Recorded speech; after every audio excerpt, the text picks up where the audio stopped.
সাদা নেংটি, খয়েরি নেংটি, সমস্ত নেংটির পরেও দুটো বড় নেংটি আছে, ধেড়ে নেংটি। আমি জানি এই এলাকায় যারা ট্রেনের ধার দিয়ে চলাফেরা করেন মাঝে মাঝে এরকম করে ওঠে, এত বড় সাইজ পা পা কামড়ে কামড়ে খেয়ে নিতে পারে।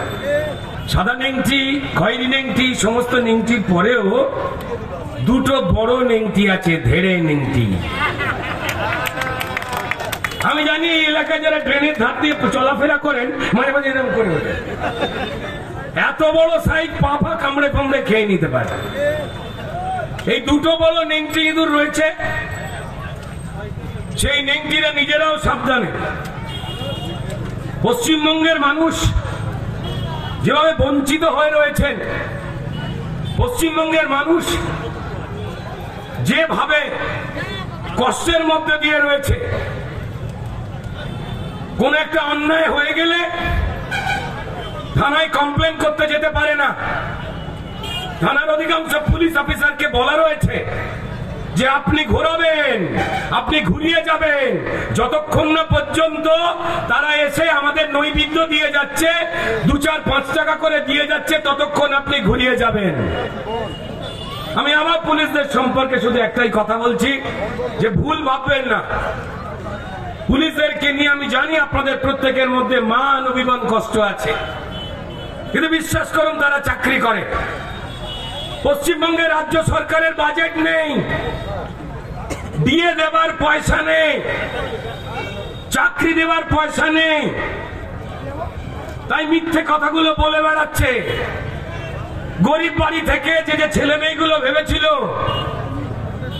যে অন্তত চাকরি পাবো, ওই কুণাল ঘোষের বাড়ির সামনে গিয়ে একটা স্টেজ আমি বেঁধে দেবো, যা খরচা হয়, যা ওনার শিল্পের যা দাম হয়, একবার কুণাল ঘোষের মিমিক্রি করবে। কি বলবো, এখন সাংসদ যদি বলে মিমিক্রিটা শিল্প, নিশ্চয়ই শিল্প, তাহলে তুমি করো, দিদির মিমিক্রি করো। আমরা যদি এখন দেখাই ল্যাংড়া পায়ে কিভাবে ফুটবল খেলছে, সেটা ভালো লাগবে, সেটা সমীচীন হবে। চপের পর বিসর্জনের পর মানে কার্নিভাল, শিল্পের পর এখন মিমিক্রি শিল্প। এবার মিমিক্রি কাণ্ডের পরে কল্যাণ বন্দ্যোপাধ্যায় কিন্তু উপরাষ্ট্রপতিকে নিশানা করলেন, উপরাষ্ট্রপতিকে আবারও তিনি নিশানা করলেন, আবারও দেখা আমি বলি ফান্ডামেন্টাল রাইট। উনি তো মিমিক্রি আর্টিস্ট। আমি বলবো ওনাকে একবার ওই কুণাল ঘোষের বাড়ির সামনে গিয়ে একটা স্টেজ আমি বেঁধে দেবো, যা খরচা হয়, যা ওনার শিল্পের যা দাম হয়, একবার কুণাল ঘোষের মিমিক্রি করবে। কি বলবো, এখন সাংসদ যদি বলে মিমিক্রিটা শিল্প, নিশ্চয়ই শিল্প, তাহলে তুমি করো, দিদির মিমিক্রি করো। আমরা যদি এখন দেখাই ল্যাংড়া পায়ে কিভাবে ফুটবল খেলছে, সেটা ভালো লাগবে, সেটা সমীচীন হবে। হ্যাঁ হ্যাঁ হ্যাঁ, চপের পর বিসর্জনের পর মানে কার্নিভাল, শিল্পের পর এখন মিমিক্রি শিল্প। বলছি প্রাপ্ত বসু যে কথা বলছেন যে আন্দোলনকারীদের তো গুলি মারা হয়নি, কি গুলি করবে এবার? লজ্জা করা উচিত, এর থেকে গুলি করে দিলে ওদের জীবনটা বেঁচে যেত।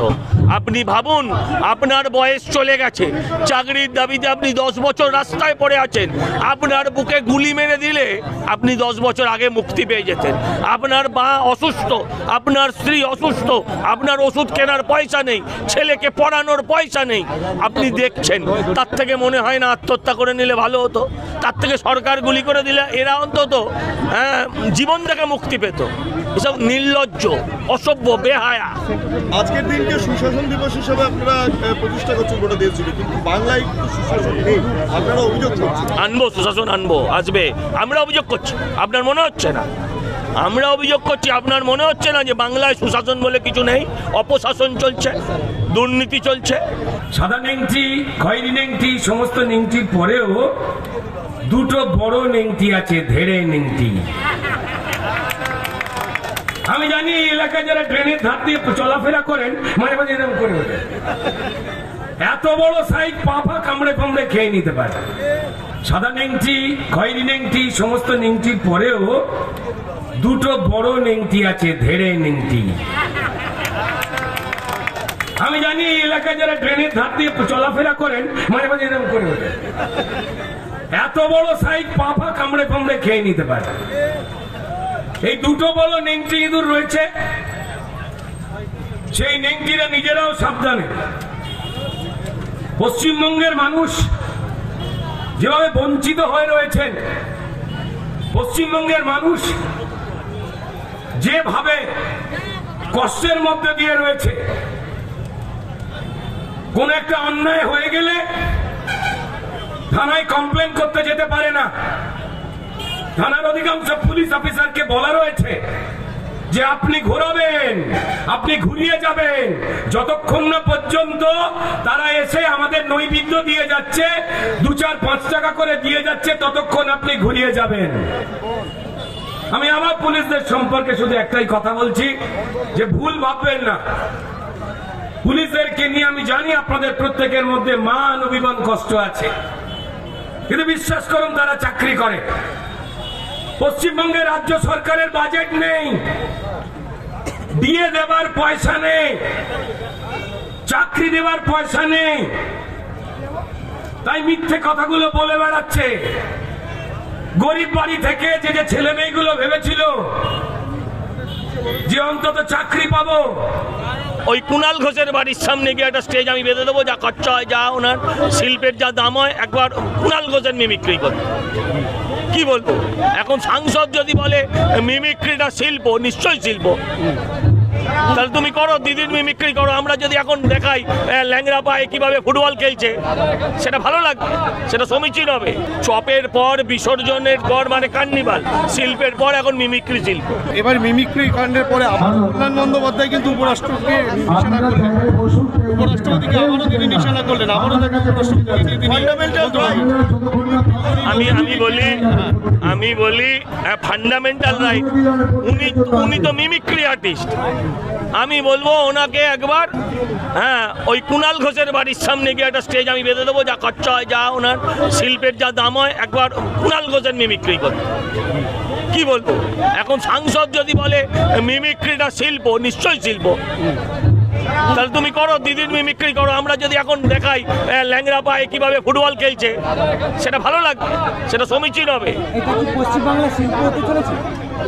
হ্যাঁ, চপের পর, বিসর্জনের পর মানে কার্নিভাল, শিল্পের পর এখন মিমিক্রি শিল্প। বলছি ব্রাত্য বসু যে কথা বলছেন যে আন্দোলনকারীদের তো গুলি মারা হয়নি, কি গুলি করবে এবার? লজ্জা করা উচিত, এর থেকে গুলি করে দিলে ওদের জীবনটা বেঁচে যেত। আপনি ভাবুন, আপনার বয়স চলে গেছে, চাকরির দাবিতে আপনি 10 বছর রাস্তায় পড়ে আছেন, আপনার বুকে গুলি মেরে দিলে আপনি 10 বছর আগে মুক্তি পেয়ে যেতেন।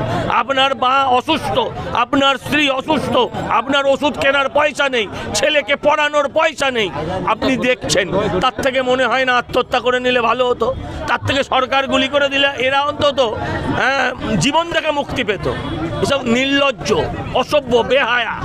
আজকের দিনকে সুশাসন দিবস হিসেবে আপনারা প্রতিষ্ঠা করছেন গোটা দেশ জুড়ে, কিন্তু বাংলায় সুশাসন নেই, আপনারা অভিযোগ করছেন। আনবো, সুশাসন আনবো, আসবে। আমরা অভিযোগ করছি, আপনার মনে হচ্ছে না? আমরা অভিযোগ করছি, আপনার মনে হচ্ছে না যে বাংলায় সুশাসন বলে কিছু নেই? অপশাসন চলছে, দুর্নীতি চলছে।